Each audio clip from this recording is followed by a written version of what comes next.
This case is about power. Who has the power to protect kids? Is it the people and their elected representatives, or unelected judges who decide that they're going to make determinations about what they think is best? Well, the people of Tennessee decided. They decided it was going to be them and their elected representatives protecting kids from irreversible body modifications. They didn't want judges legislating for the bench. They rightly decided that they were going to enact a shield of protection around the children of the state of Tennessee. The Constitution gives state officials, like those legislators, wide discretion to protect the welfare of adults and minors. And the Supreme Court has held that state officials have, particularly in the area of scientific uncertainty and controversy, extreme latitude, like sex change procedures for kids. Until a few years ago, the notion of providing sex change procedures to children was unthinkable.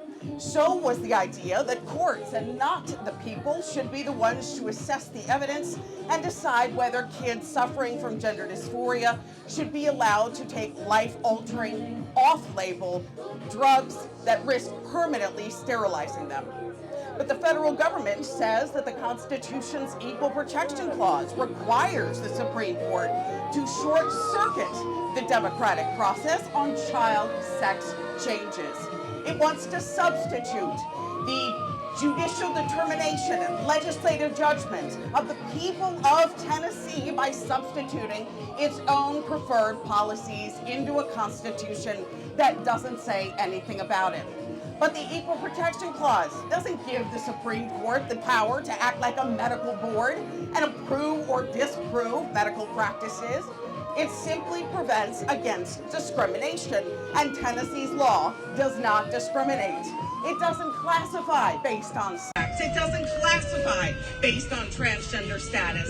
It simply restricts individual children from accessing drugs below a certain age. That is the classification, and that is not discrimination. The federal government says there is a medical consensus on gender transition interventions, but we all know that that's a lie. The science is lacking, and gender ghouls and practitioners know it.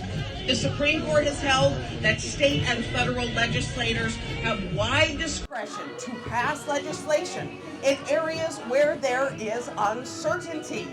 The federal government likes to transition first, ask questions later. They can have that approach, but the people of Tennessee don't want it.